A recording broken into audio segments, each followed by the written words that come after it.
When you bring a 750 ml glass pop bottle into your home, you should know they can explode. All brands, all too often.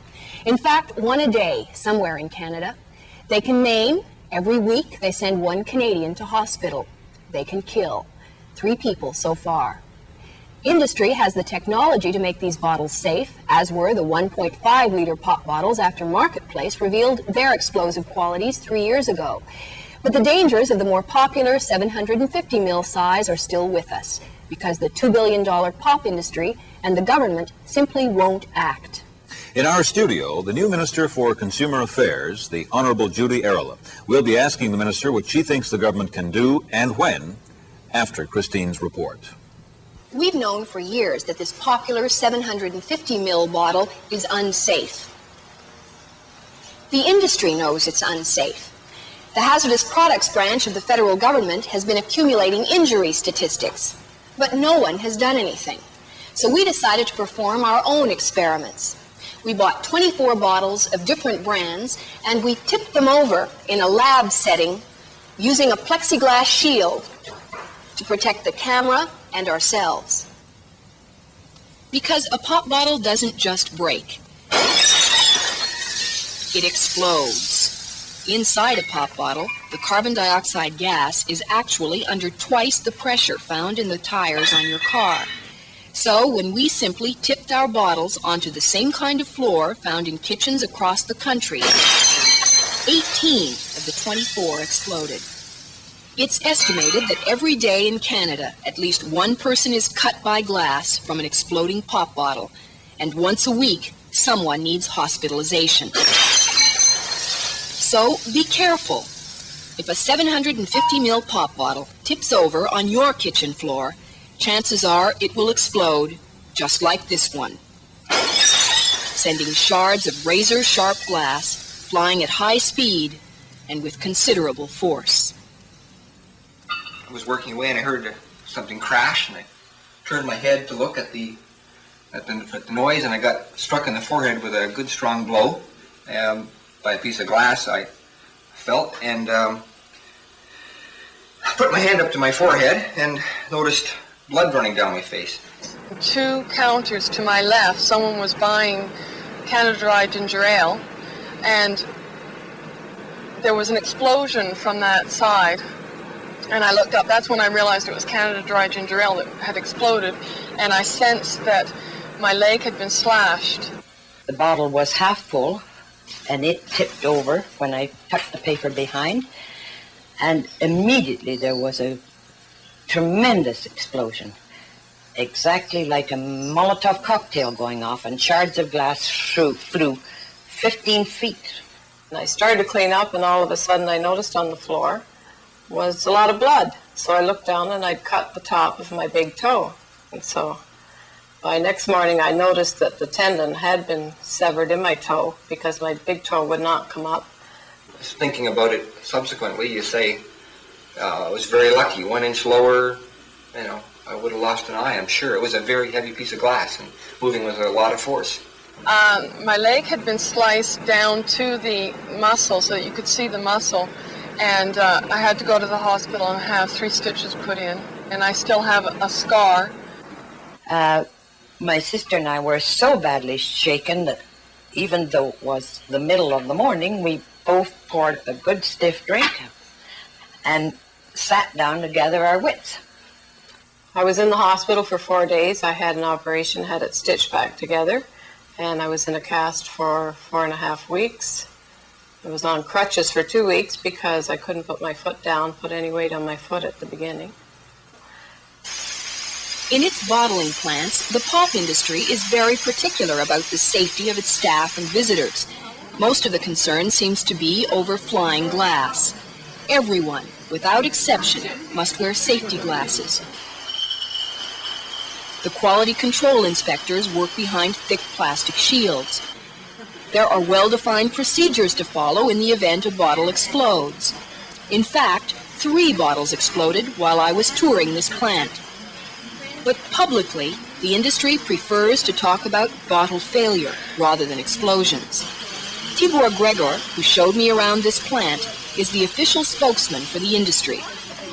Well, to start with, perhaps, if you don't mind, I'd like to avoid the word explosion, and I'd like to speak first about bottle failure, because a bottle has to fail before it explodes. The quality control and the specifications of bottles used in the soft drink industry is so rigid that failure of glass must be caused, in our opinion, by factors against which you cannot safeguard. This story is not a new one, which is one of the reasons it's so disturbing. Back in 1957, when Larry Cohen was 17, he was stocking a pop cooler in his father's Montreal restaurant when a bottle of Coke exploded in his hands. My job, anyway, every afternoon was just to fill up the cooler with soft drinks.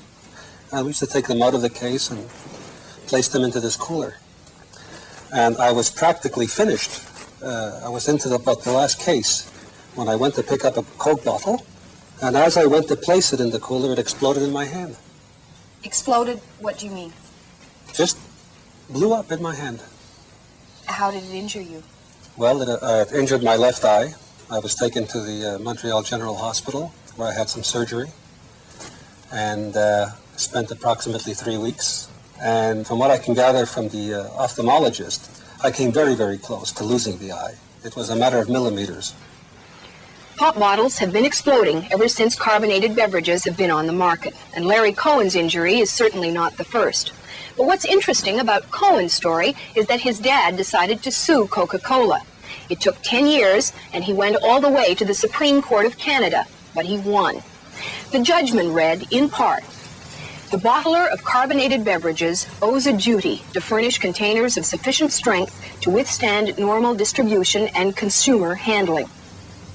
Surely in every home in this country, someone, sometime, has knocked over a bottle. Milk bottles, medicine bottles, salad dressing bottles, wine bottles, all get knocked over occasionally.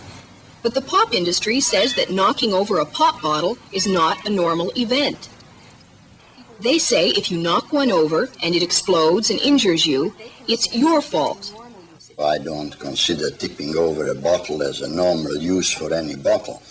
First of all, any person who puts bottles on the floor and exposes them to being tipped over is not very careful or is not conscious of the weaknesses, if you like, or of the qualities of glass.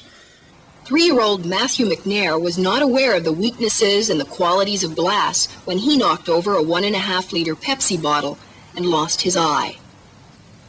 We were just sitting down for supper, and we'd called Matthew, and he came in through the kitchen in the apartment. And there was a large bottle of Pepsi sitting on the floor beside the freezer. And he either knocked it with his hand as he came around the corner, or it just happened to blow up into the time he came around the corner. They had some tests done on the bottle afterwards, and apparently it was tipped over.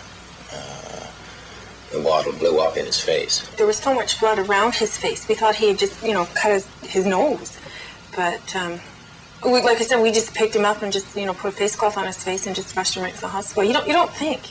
We never thought that it was as bad as it was until we had gotten there. And they, had to prep him for surgery, and then they told us. They had to remove his eye. This is going to sound terribly, terribly callous, and therefore, before I say what I'm saying, I'd like to repeat again, anything that we discuss in the matter of cost or benefits will never compensate a person having suffered an injury. So please remember that it's not cold-bloodedness, it's not a profit motive, these are just facts of life. There's a cost attached to doing anything you wish to do. There is a so-called word overkill.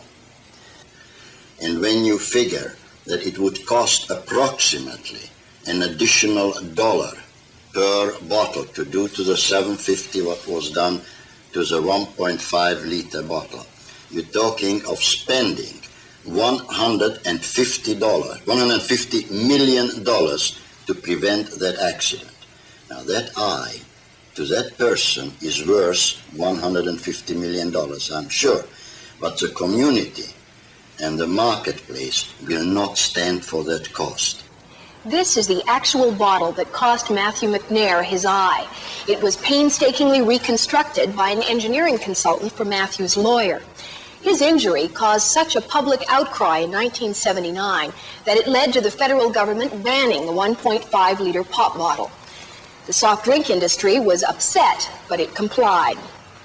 The 1.5-liter bottles were coated with plastic by the bottlers to make them safer, and they were back on the market within a year. But more than 3 years later, neither industry nor government has done anything about the 750 ml bottle, even though explosions, injuries, and lawsuits continue to pile up.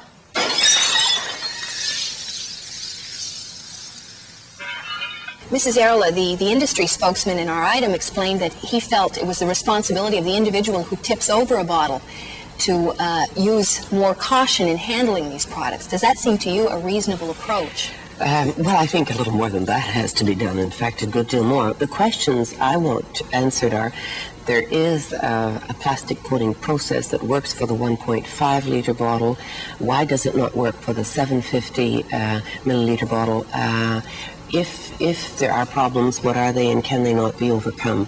I'd like to talk to industry immediately about that. We've been told that the plastic plant is now idle because all of the 1.5s to be used are now back in circulation, having been plastic coated, and are now safe. And now are safe, yes. And that also it would, when they're plastic coated, they can be used more. Therefore, the cost of covering them with plastic can be recouped.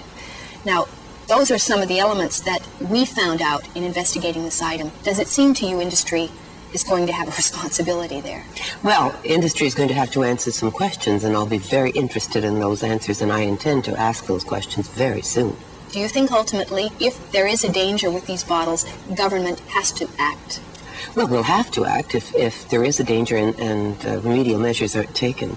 But I'm prepared to let industry explain how quickly those remedial actions can be taken.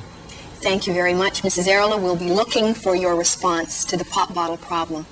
Thank you. I don't understand why they can't do it. Coating the bottles with plastic will cost $1, as the industry spokesman told us. But then they can be reused many more times, which means the industry would gain back most of the extra cost. Meanwhile, if you insist on buying your pop in 750 ml bottles, now at least you know the dangers. If our report makes you more careful handling them, then that will be a small victory for consumer protection. And that's the message tonight. For the time being, until government and industry act, you'll have to protect yourself. But you do have an option: cans or plastic-coated 1.5-liter bottles. Cans are more expensive, but you can't put a price on serious injury.